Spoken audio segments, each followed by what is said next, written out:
ফেনীর সোনাগাজীতে বহুল আলোচিত মাদ্রাসা শিক্ষার্থী নুসরাত হত্যা মামলায় সাবেক অধ্যক্ষ সিরাজউদ্দৌলা সহ 2 জনের মৃত্যুদণ্ড বহাল রেখেছে হাইকোর্ট। একই সাথে অন্য 4 আসামির সাজা কমিয়ে যাবজ্জীবন কারাদণ্ড দেওয়া হয়। এছাড়া নিম্ন আদালতে মৃত্যুদণ্ডপ্রাপ্ত 10 আসামিকে খালাস দেন হাইকোর্ট।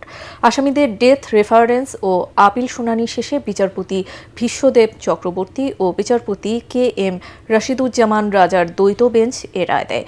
এ সময় ঢালাওভাবে রায় দেয় সংশ্লিষ্ট নিম্ন আদালতের বিচারকের বিচারিক ক্ষমতা কেড়ে নেয়ারও আদেশ দেন উচ্চ আদালত। হুমায়ুন চিস্তির রিপোর্ট।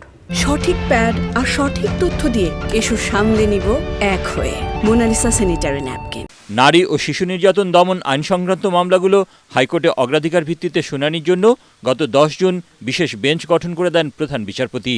ওই বেঞ্চেই ফেনীর সোনাগাজীর আলোচিত মাদ্রাসা ছাত্রী নুসরাত জাহান রাফি হত্যা মামলার ডেথ রেফারেন্স, আপিল ও জেল আপিলের শুনানি গত 28 জুলাই শুরু হয়ে 20 আগস্ট শেষ হয়। সোমবার মামলার প্রধান আসামি মাদ্রাসার সাবেক অধ্যক্ষ সিরাজউদ্দৌলা ও শাহাদাত হোসেন শামীমের মৃত্যুদণ্ড বহাল রেখে রায় দেন হাইকোর্ট। আসামিরা নিজেরাই স্বীকারোক্তি দিয়েছেন ম্যাজিস্ট্রেটের কাছে যে কারা কিভাবে ঘটনা ঘটিয়েছে। এই সামগ্রিক বিবেচনায় আদালত রায় দিয়েছেন 2 জনের মৃত্যুদণ্ড বহাল, মৃত্যুদণ্ডপ্রাপ্ত 4 জনের মৃত্যুদণ্ড থেকে সাজা কমিয়ে যাবজ্জীবন কারাদণ্ড, বাকি 10 জন হচ্ছে বেকসুর খালাস। যে মূল বিষয়টি মৃত্যুকালীন জবানবন্দি সম্পর্কে আদালতের পর্যবেক্ষণ হচ্ছে, কোনো মানুষ যখন সুনিশ্চিত জানেন তিনি মারা যাবেন, সেই সময় কোনো ব্যক্তিকে তিনি অন্যায়ভাবে কিংবা অন্য কোনো বিবেচনায় তাকে জড়ান না।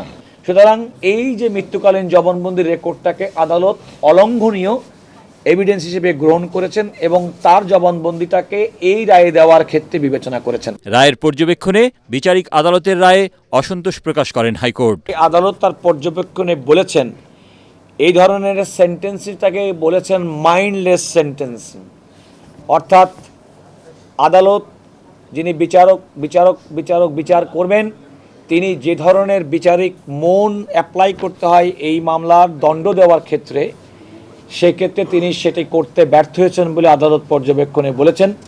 এবং আদালত এও বলেছেন যে তাকে এই ধরনের দায়রা অর্থাৎ ফৌজদারি মামলার বিচার এবং সেন্টেন্সিং থেকে বিরত রাখার জন্য আইন, বিচার এবং সংসদীয় বিষয়ক মন্ত্রণালয়কে নির্দেশনা পর্যন্ত প্রদান করেছেন। রায়ের বিরুদ্ধে আপিল করার কথা জানিয়েছেন আসামি পক্ষের আইনজীবীরা। ডাইং ডিক্লারেশনের মধ্যে ছিল 4 জন মহিলার কথা, তাহলে আর একজন মহিলা পাওয়া গেল, বাকি 3 জন পুরুষ হয়ে গেল কি করে? এই রহস্য আমরা আশা করি আপিল বিভাগে উন্মোচিত হবে। 2019 সালের 27 মার্চ ফেনীর সোনাগাজী ইসলামিয়া ফাজিল মাদ্রাসার তৎকালীন অধ্যক্ষ সিরাজউদ্দৌলা নিজ কক্ষে ডেকে নুসরাতের শ্লীলতাহানি করেন। এই ঘটনায় মামলা হলে তাকে গ্রেফতার করা হয়। মামলা তুলে না নেয়ায় 6 এপ্রিল মাদ্রাসার ছাদে ডেকে নুসরাতের হাত পা বেঁধে গায়ে কেরোসিন ঢেলে আগুন ধরিয়ে দেওয়া হয়। ঢাকা মেডিকেল কলেজ হাসপাতালের বার্ন ইউনিটে চিকিৎসাধীন অবস্থায় 10 এপ্রিল নুসরাতের মৃত্যু হয়। অধ্যক্ষ সিরাজউদ্দৌলা সহ অভিযুক্ত 16 জনকে মৃত্যুদণ্ড দিয়ে 2019 সালের 24 অক্টোবর রায় দেন ফেনীর নারী ও শিশু নির্যাতন দমন ট্রাইব্যুনাল। হুমায়ুন চিস্তি, ATN বাংলা, ঢাকা।